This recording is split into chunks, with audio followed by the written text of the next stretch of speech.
Greetings, everyone, and welcome to the webinar, Trees and Shrubs for a Changing Climate. My name is Kelly Kunkel, and I'm an extension educator in health and nutrition. And this is the first in our series of 3 on family-friendly earth care. So I hope that you'll be able to attend all 3. Just for information, if you want or need closed caption, you can find the closed caption button at the bottom of your Zoom window, and depending on your device, you may have to hover over the bottom of your screen.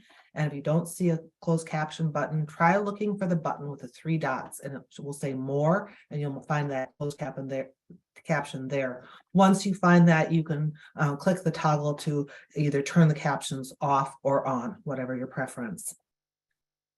If you would like a certificate, or if you would like well-being points, there is an evaluation at the end, and we'll be giving you that link.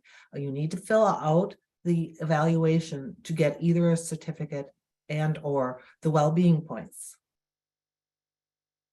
A special thank you to Rick Meyer. He's our webinar producer and is available to answer any questions on tech issues you might have. He'll be monitoring the chat box.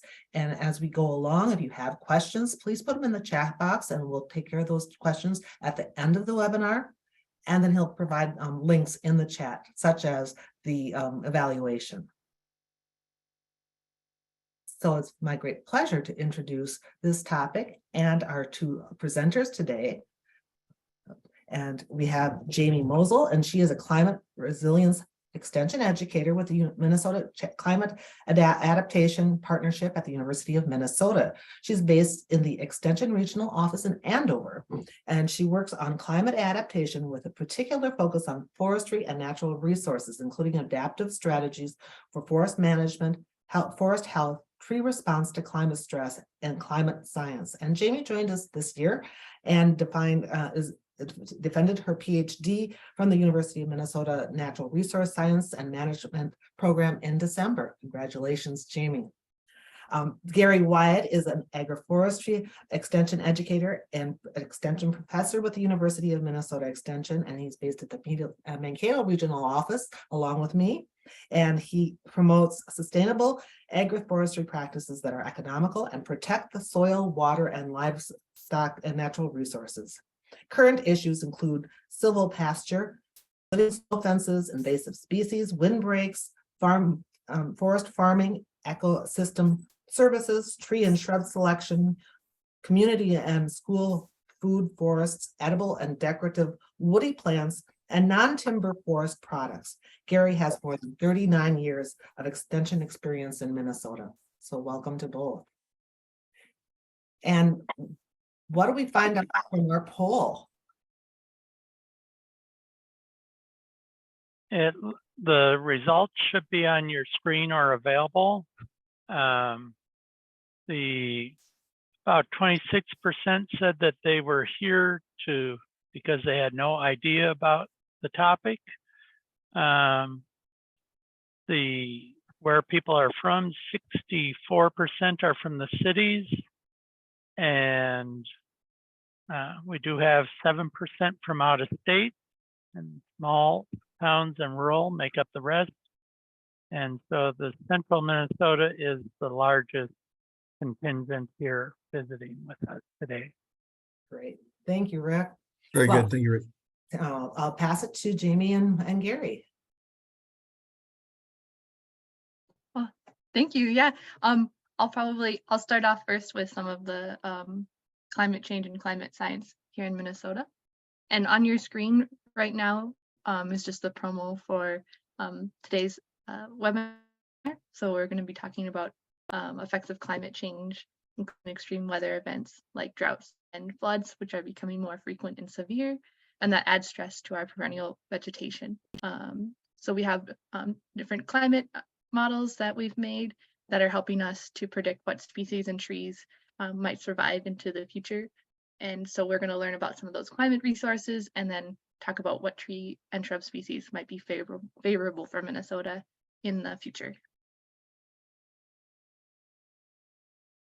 There we go. And I always start everything off with just a moment for an acknowledgement of where we are and to express gratitude and commitment. So currently we are on Dakota Anishinaabe and in the lands of indigenous nations. So I always say that when we're talking about climate action or climate change, we should always be thinking about those Native nations around us. And this is a neat piece of artwork of the Twin Cities by U of M alum Marlena Miles, showing some Dakota culturally significant areas around the cities.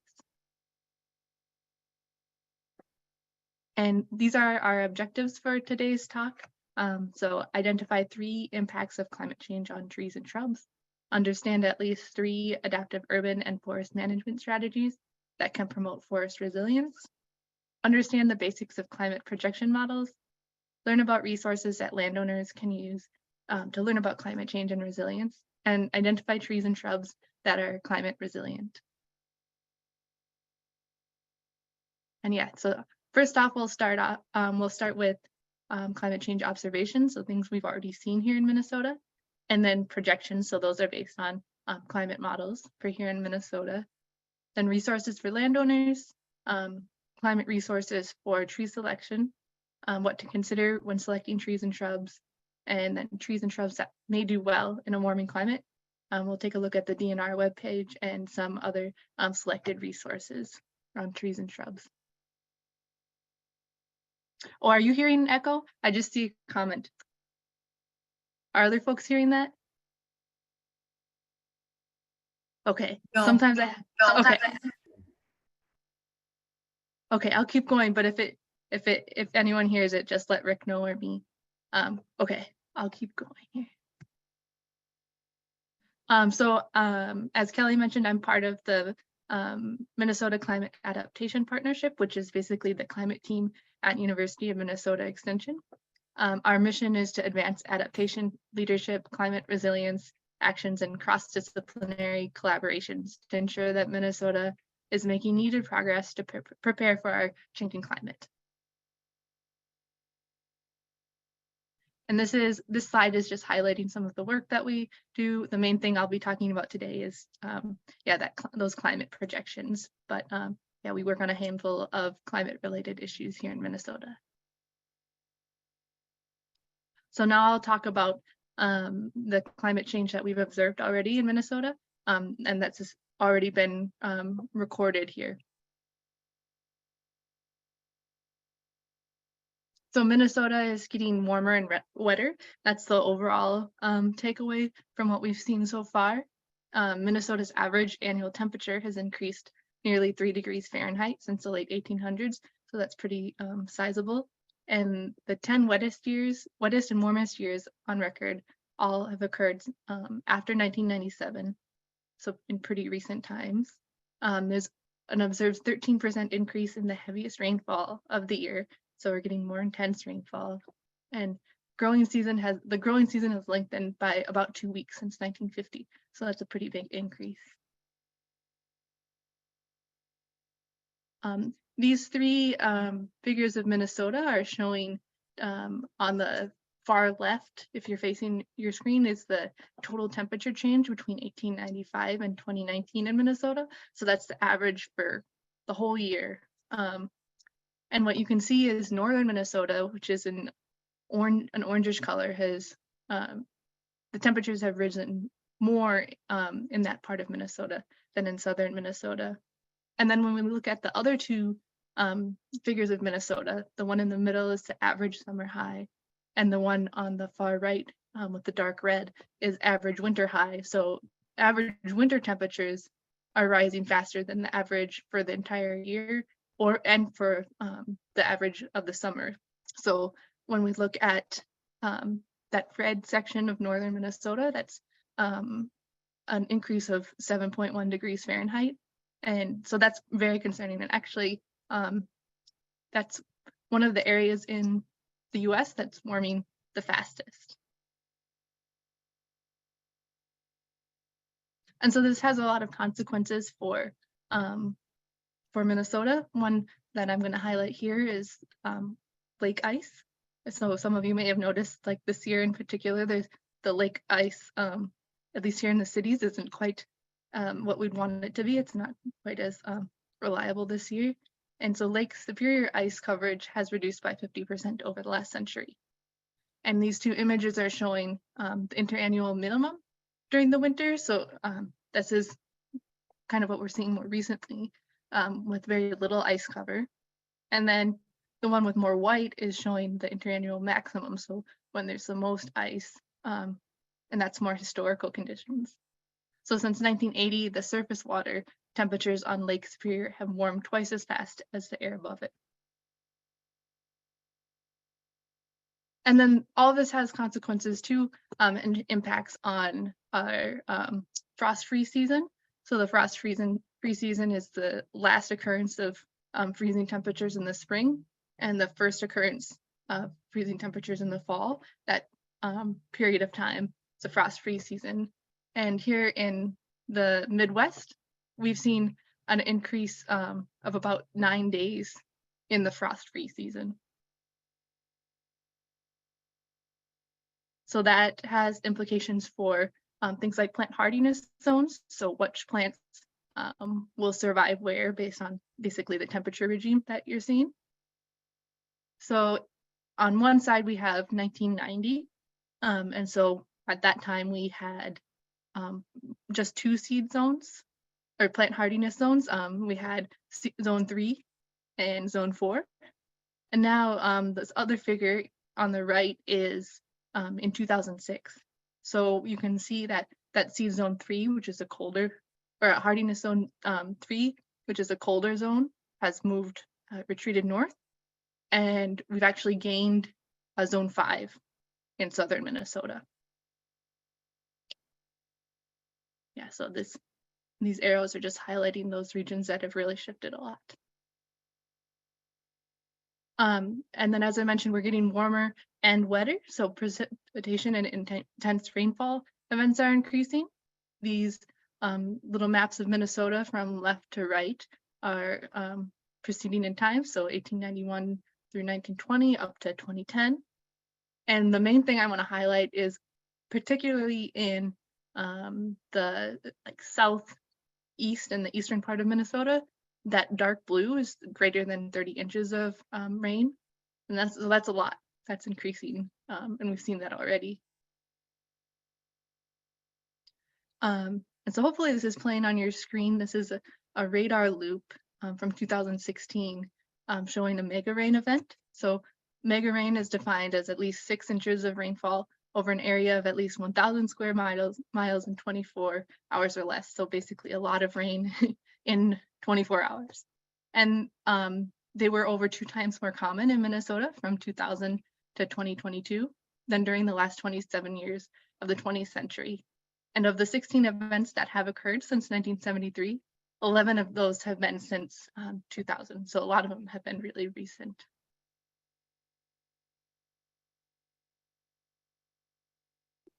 And sorry to skip that. So now I'll move into the climate change projections for Minnesota. So this is what we might see in the future based on models of climate and carbon emission scenarios. And so the blue circles will indicate when I'm talking about precipitation, and the red or orange circles will talk about, or will be when I'm talking about temperature changes or temperature projections. And then the color, the shade of those blue or red circles will indicate the high carbon emission scenario, RCP 8.5, or the intermediate RCP 4.5. So as we've already seen, temperatures have risen in the area and they're projected to keep rising. So this is projected increase in annual average temperatures by mid-century compared to 1971 to 2000. And it's based on global climate models assuming emissions of heat trapping gases continue to rise. So what we can see is that temperature increases are projected to be especially severe in the northern regions of the Midwest. So this figure now is showing climate models projections for days per year that are warmer than 90 degrees. And so for Minnesota, that's pretty hot. And that's also projected to increase, especially in southern and southwestern Minnesota. And this is under the RCP 4.5, so an intermediate level of emissions, or an intermediate scenario. Then when we look at the high emission scenario, that gets even more severe. So basically our whole state is projected to see an increase of about 40 to 45 days per year that are above 90 degrees. This here again is showing temperature, but it's for nights per year that are less than 0 degrees Fahrenheit. So in Minnesota, we tend to get some sub-zero weather, and it's showing historical on one side, and then again, the intermediate scenario for mid-century. And what we see is that the southern part of Minnesota is not going to have quite as many sub-zero days. And then when we look at the high scenario, that's even more severe. So that's a pretty big reduction, and that has a lot of implications for our forests and tree health. Those sub-zero temperatures really help to knock back certain pathogens and pests. And then this is just the high scenario for 32 degrees, so just freezing altogether. And again, historical on one side in the darker blue, and the high scenario. And so even if we're just talking about freezing, which Minnesota is known for having cold winters, that as well is projected to decrease the number of days that we have just below freezing in general. So now I'm going to move into precipitation and rainfall changes. So this is again the high scenario, high emission scenario, projected annual precipitation by the end of the century. And you can see we're going to get more precipitation, projected to get more precipitation under that scenario. And then I mentioned that that intense precipitation that we've observed, and that's likely to continue. So as we go from left to right, there's historical kind of in green, and then the intermediate scenario in the middle out to the end of 2100 or 2100, and then on the far right, that's the high emission scenario. So there's that dark blue region, and that's in particular going to projected to see a lot more of those heavy rainfalls, so southeastern Minnesota especially. Then this is just more general rainfall, more than 1 inch, again under the high emission scenario. So even at just a more moderate level of rainfall, that's projected to increase as well. But what I really want to highlight here is that the image that's just appeared now is showing summer precipitation compared to in the blue, just annual or the days with more than 1 inch. And so what we're seeing is that that rainfall increase might not necessarily be when rainfall is most needed. So in the summer, when we're trying to grow things, keep things alive, there could be a decrease in rainfall, especially in southwestern Minnesota. So more intense rain, but possibly with more frequent and severe dry periods in between. And so now the image that's just appeared over is that is the intermediate scenario. So there is hope to counteract that, aiming for some of those more intermediate scenarios and lowering carbon emissions. And then talking about that shift in rainfall, how we might be getting more, but it might be more intense, might be more sporadic. This is the Palmer Drought Severity Index. So it's basically combining soil moisture and temperature into a drought index. And what you can see is out to 2095. This is from the NASA Goddard Space Flight Center. And in Minnesota, it's looking like we'll see an increase in some of those that more severe moisture deficits sometimes of the year. So now I'm briefly going to talk about some of the climate change risks to Minnesota's forests that relate to what I've talked about with our observed changes in climate and projected changes. So this is Minnesota's North Shore, and I'm going to show the shifts in Minnesota's forested landscapes. So from left to right, there's 3 images of kind of the Great Lakes region, the current distribution, a low emission scenario, and a high emission scenario. And so right now we've got kind of northern Minnesota, and especially the Arrowhead region toward the northern border. We've got kind of a boreal forest, boreal temperate mixture. On here it's showing kind of spruce fir. But when we look into the future, under the low emission scenario, that's kind of retreating just to that Arrowhead region of northern Minnesota.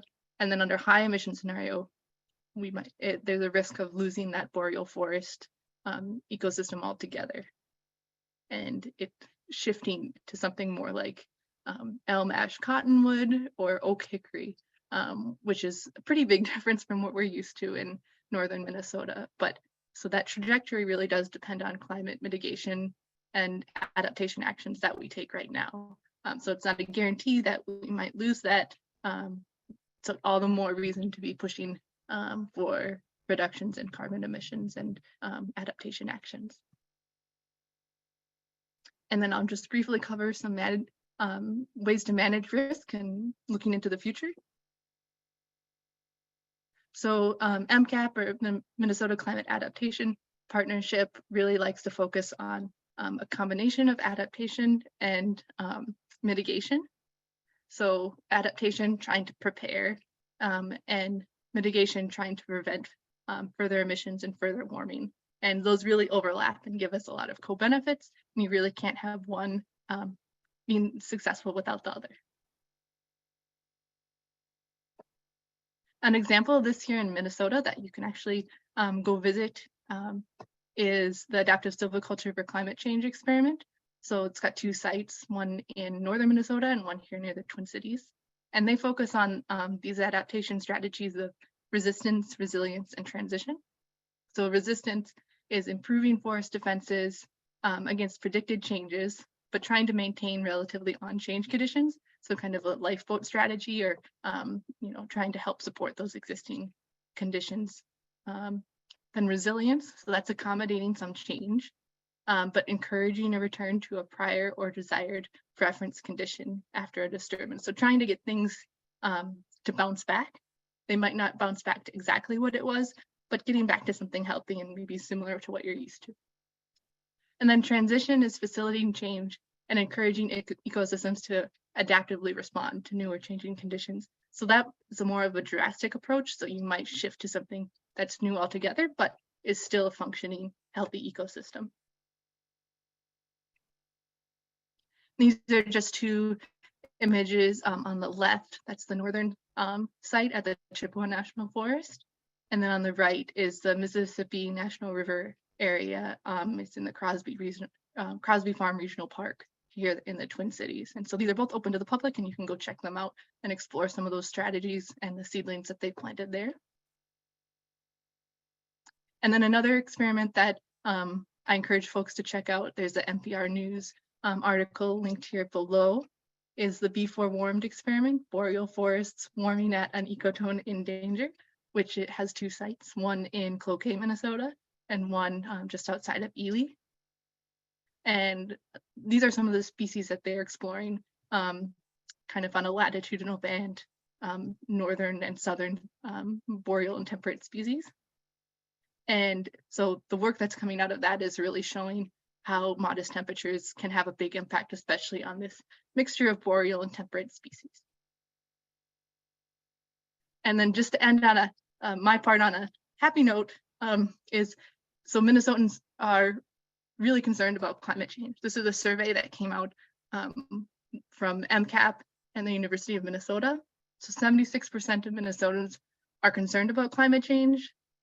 62% of Gen Zers, so those younger generations, are hopeful that society will do enough to reduce the most severe impacts of climate change.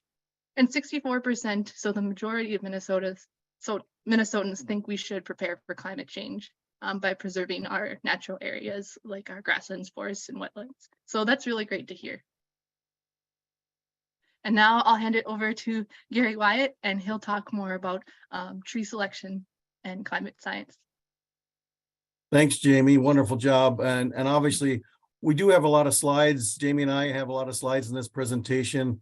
We do certainly encourage you to go back and look at the recording and maybe take more notes on the websites that we do have. But yeah, we're both kind of slide gurus that go fast on our slides.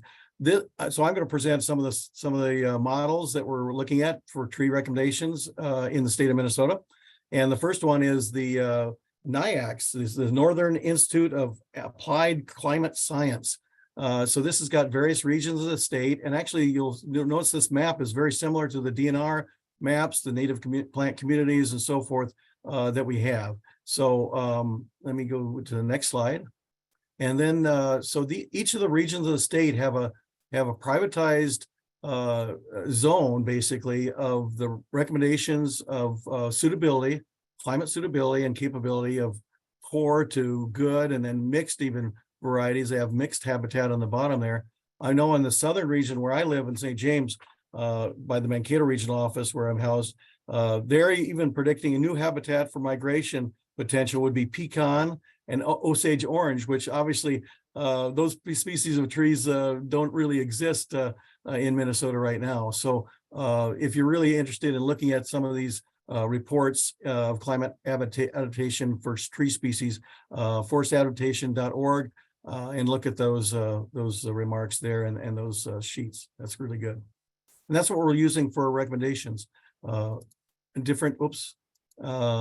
The native plant communities is also a resource that the Minnesota DNR has put together, and I encourage all landowners, wherever you live, to actually look up your native plant community in your area and look under your property in the area that you're living and managing. This is an excellent way to learn more about what was the plant communities and in the southern days, way back in the 1800s or even earlier, that what plants should be growing, what trees should be growing in their area. I think you'll find it very interesting, and that's all on the website of the DNR.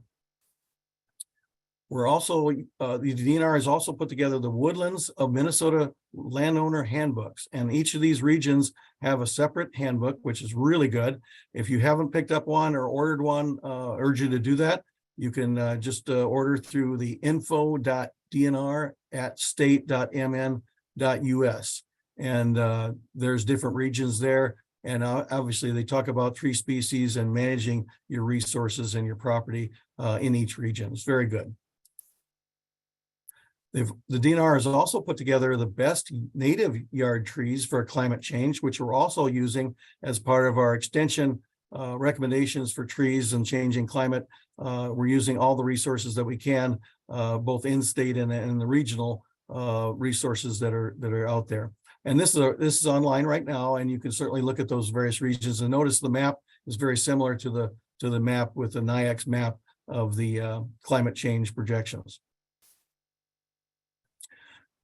Jamie also showed you 2 slides of the Chippewa National Forest cut-foot experimental forest, and also the research site at the Mississippi National River area in the Twin Cities. Both these sites have planted trees for climate change and are doing research on climate change, and certainly it's open to the public, as she mentioned. So you can actually visit these sites. So I have 2 slides, one on challenges and then one on opportunities. So this one particularly is the challenges. So the Chippewa National Forest Research Site is looking at reduced habitat suitability for red pine, quaking aspen, balsa fir, paper birch, jack pine, and white spruce. And we'll notice with our changing climate, our warming climate, our northern Minnesota species of conifers are going to be probably stressed. So we will probably be seeing less of those particular species exist 50 or 100 years or 200 years from now.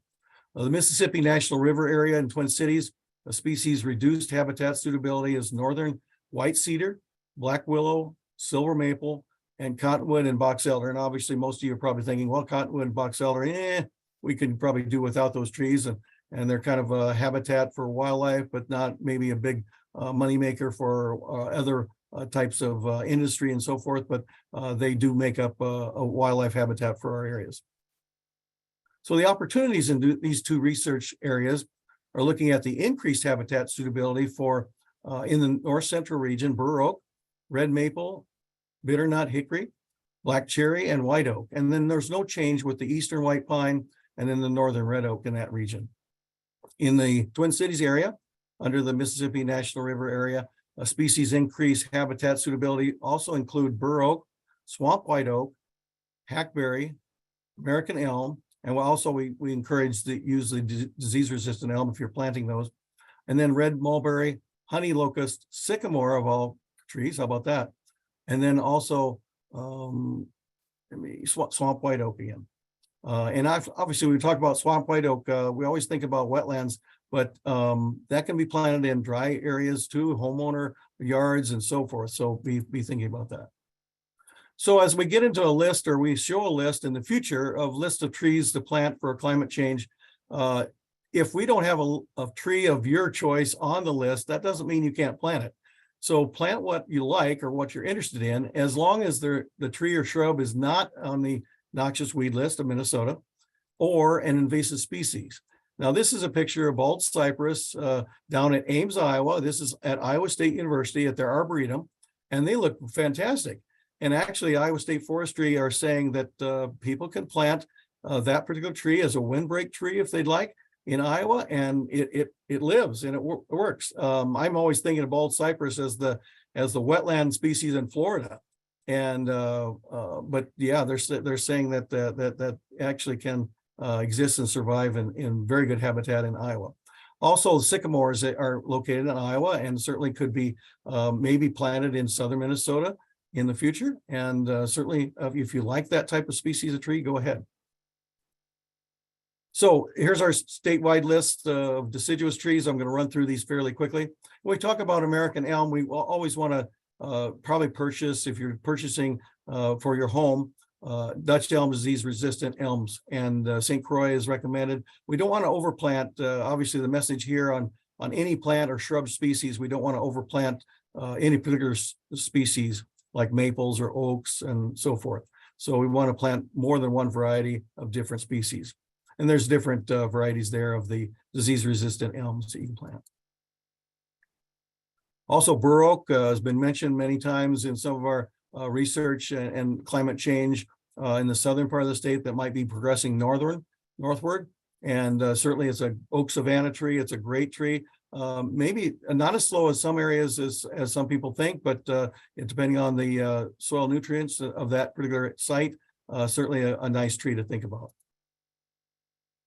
Basswood or lindens, we have overplanted lindens in some regions of the city in Mankato, and there's a native linden borer, so you want to be aware of that. But if you're looking for a pollinator tree, if you've ever smelled the flowers of linden trees and basswood, they're just fragrant. They're just dynamite, and you'll see the bees and flies swarming around those trees. Very good tree to plant, certainly if you don't have any in your landscape. Silver maple, pretty much standard in southern Minnesota, but maybe progressing a little bit more northern. Our northern trees, real quickly.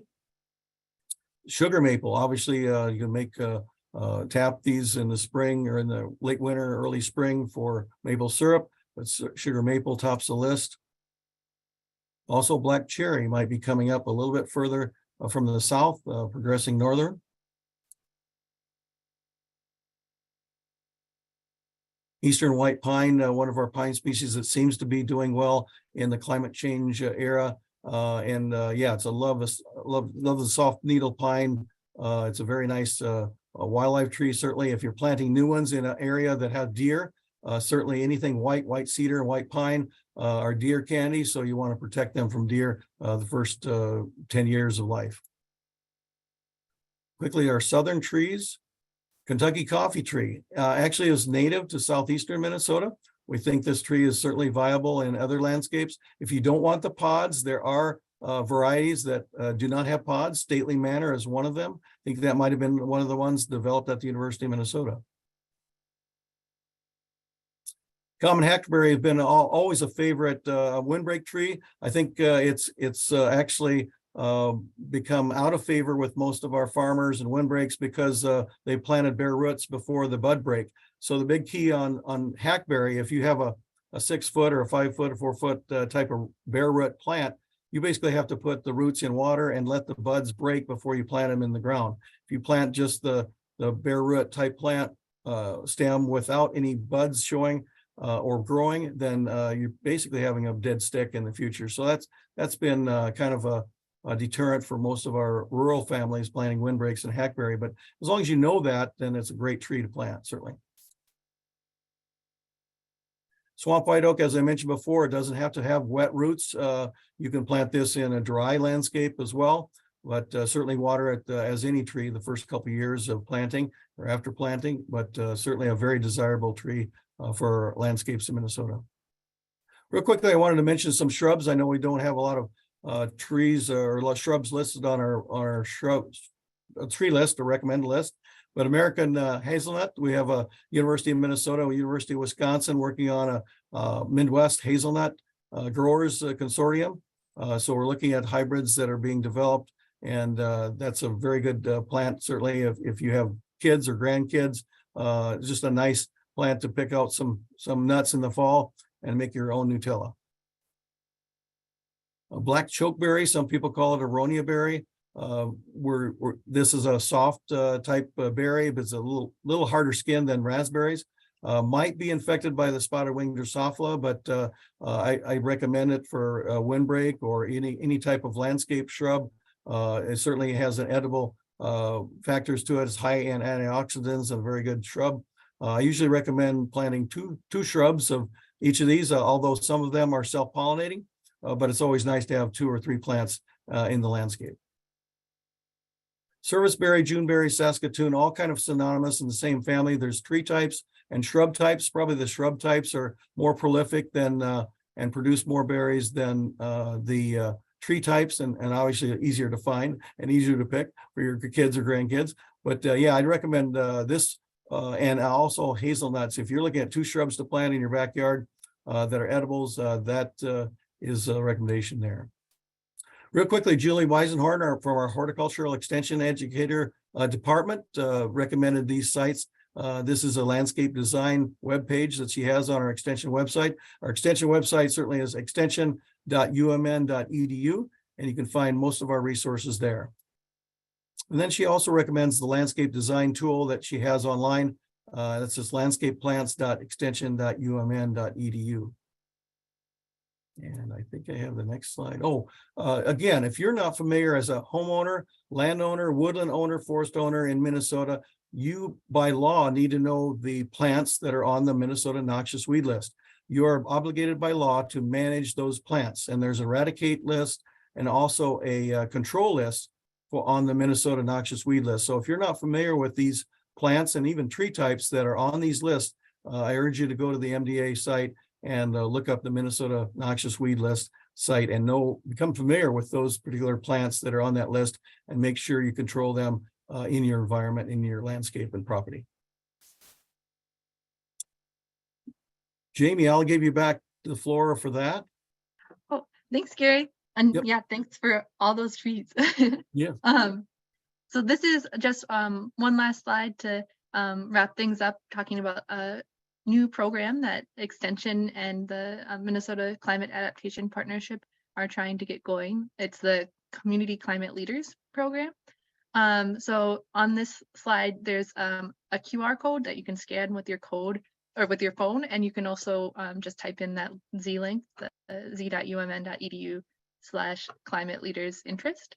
And that'll take you to a survey where you can tell us more about what you might like to see in a program like that, if you're interested in a program like that. But it would walk you through some of the climate training and climate models, climate observations that I've talked about today, and yeah, prepare you to be a leader in your community on climate science. Thank you.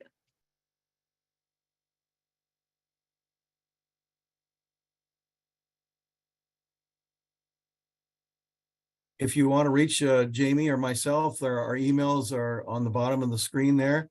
And we thank you for listening today. We'll answer some questions that you might have. Great, thank you, Gary. And there's a couple of questions in the chat. One was about the June berries. Why June berries if only to 4A? I'm sorry. Why Juneberry if only to 4A, I think zone? Oh, yes. So yeah, if you, I guess I planted Osage orange in my landscape because it was on my uncle's farm in southern Iowa by Des Moines. And I just have a heritage kind of Osage orange growing my driveway, which is pretty cool. But yeah, I'd say don't plant 100 plants, but certainly try different plants that are out of your zone. There's pawpaws growing in the Twin Cities and in southern Minnesota. So people can plant these things as long as they're not invasive and not as long as they're not on the noxious weed list. So I'd give it a try. Certainly you plant 1 or 2 of them. You don't have to plant 100 of them, but yeah, try it. And I think with our climate changing to warmer, we'll probably be seeing some of those varieties even being developed. I know there's a nursery in southern Minnesota, excuse me, southern Iowa, southeast Iowa. It's called the Red Fern Farm. They're developing persimmons for northern climates in the Midwest, which is pretty cool, and chestnuts, and also the pawpaws. So just something to watch out for. Very good. Question, are you worried about oak wilt, especially with the fear of long periods of drought causing more stress? Right. You'll notice that we didn't mention red oaks on the list. So bur oaks is part of the white oak family. The red oak family is more susceptible to oak wilts than the white oak family. So yes, you need to be concerned about that. Certainly it's affecting a lot of parts of Minnesota, and there's certainly a map. I think the Minnesota Department of Agriculture and also our extension website does have a map of where oak wilt is. But yeah, so we're probably not recommending red oaks in the family of red oaks to be planted in the state right now because of oak wilt. You're right. Thank you. Are there certain trees or bushes that are more rare or needed overall? I wouldn't say, yeah, I don't know. I think we're always looking for different species of trees to plant and shrubs to plant. So the big key message is not to overplant like our maples, and like we overplanted our ash trees as we were eliminating or cutting down our elm trees that were getting killed by the Dutch elm disease. So we want to diversify our landscape. So look at different species and different cultivars of different plants to plant in your landscape. And yeah, we're thinking about more home landscapes than forested landscapes, but be aware of what's growing and contact your nurseries, and they probably have a good idea of what will grow in your area. So do you know which pawpaw variety is most successful here? I don't. I know there's another website, Canopy. I think it's called Canopy out of Wisconsin, that's growing pawpaws and persimmons too, southern Wisconsin. But yeah, I don't know the variety. I'd like to get my hands on a few of them, but yeah, because I know some people are saying they've had pawpaws before, they really like them.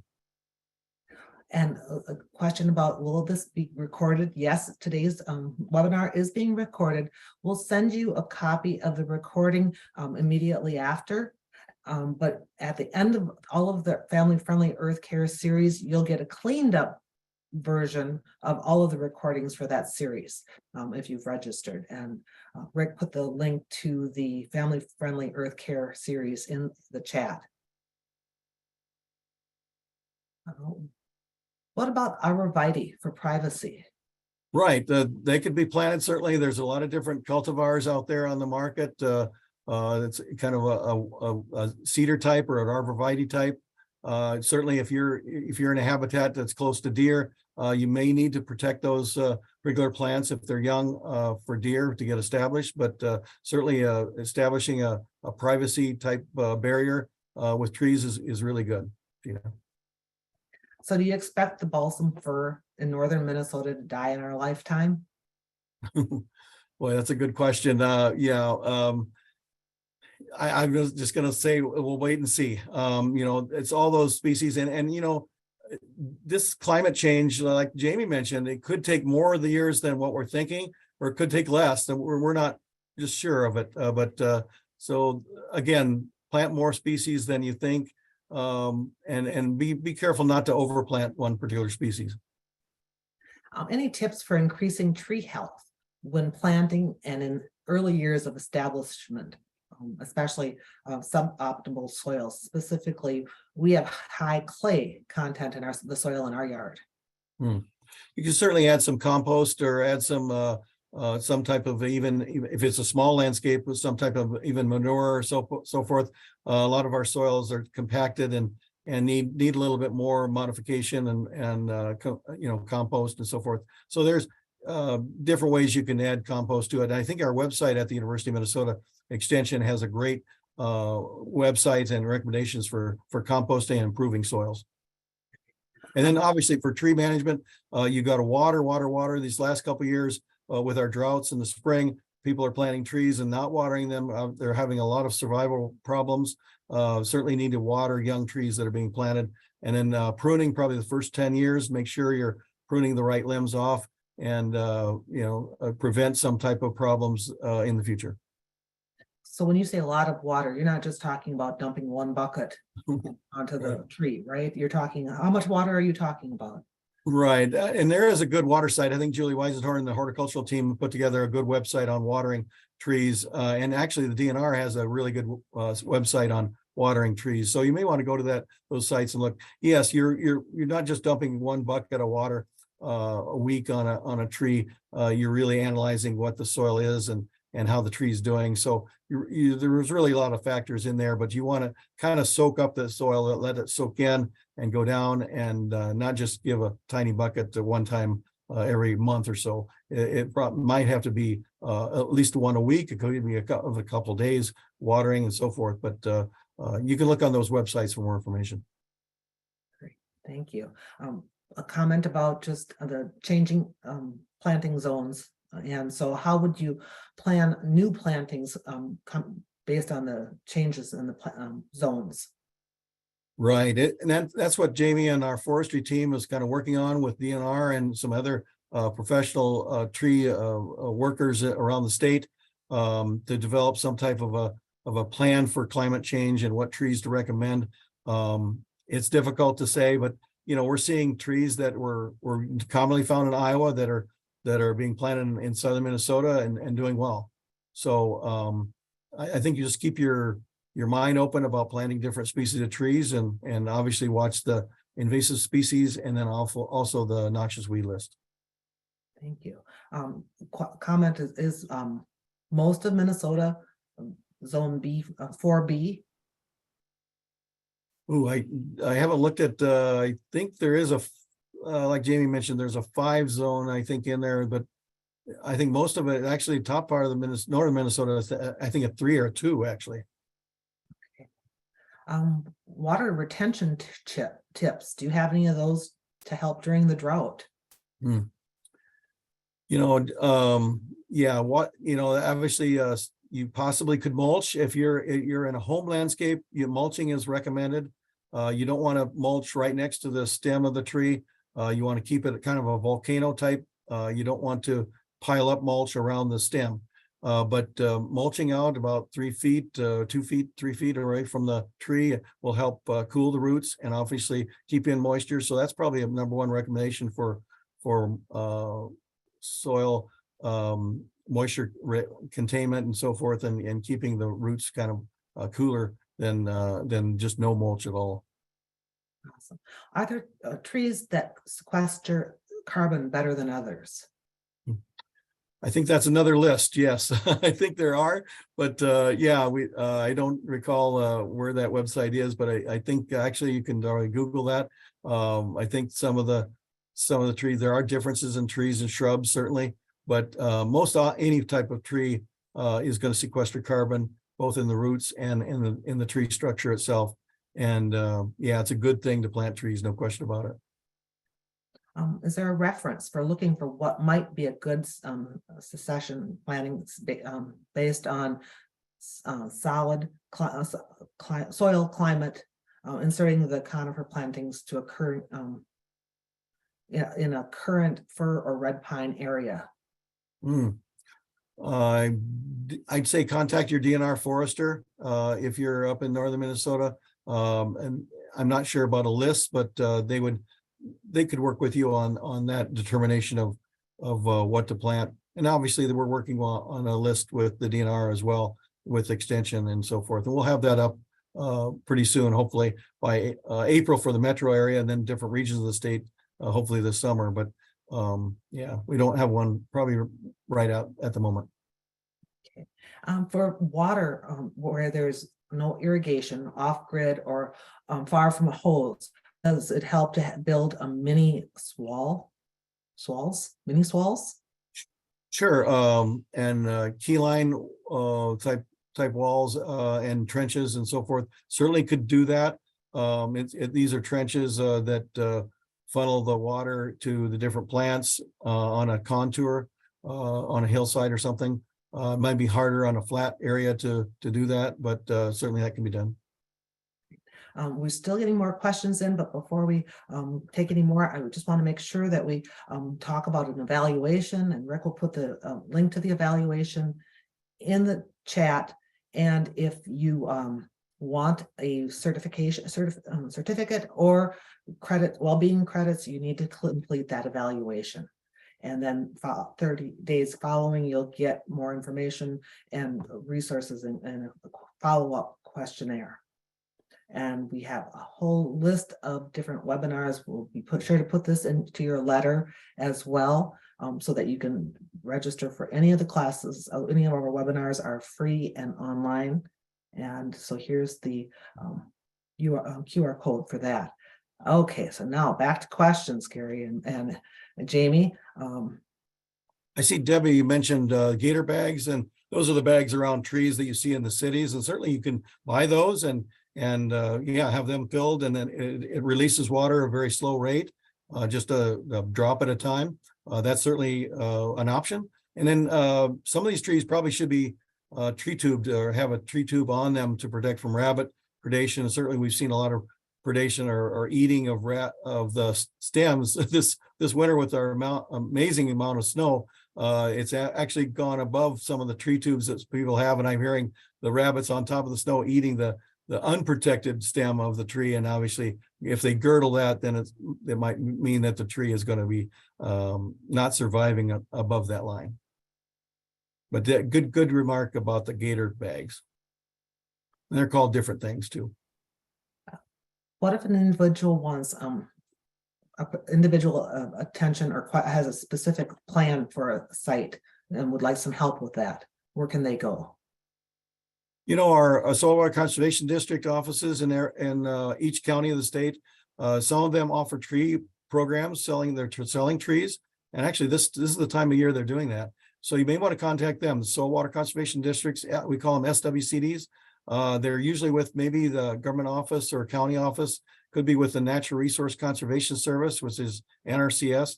I think the SWCDs, if they do have a tree program, they would certainly be interested in helping you. Also, DNR has foresters around the state, and that would be a good, if you're in a forested zone or looking at forestry questions, certainly they would be a great resource to call. And then we do have local extension educators around the state at extension offices that are interested in trees, and they may be able to help you as well. Master gardeners might be another source as well. Yes, very good. Yes, master gardeners. We usually have master gardeners in every county of the state. Contact your extension office or the website on our extension website, extension.umn.edu. There's a website there for master gardeners and how to look up or how questions for master gardeners. You can find out more there or contact your county extension office. And our master naturalists. Thank you, Tara. Yes. And I think we still have tree care advisors as well. Is that correct? Yes, that's right. We do. And they're more in the urban forestry, but that'd be fine. Yeah, I think we have trained those out in greater Minnesota. And so there we have a lot of volunteer groups. And I think trees.umn.edu might be the address to get to them. But tree care advisors, master gardeners, master naturalists, all good resources.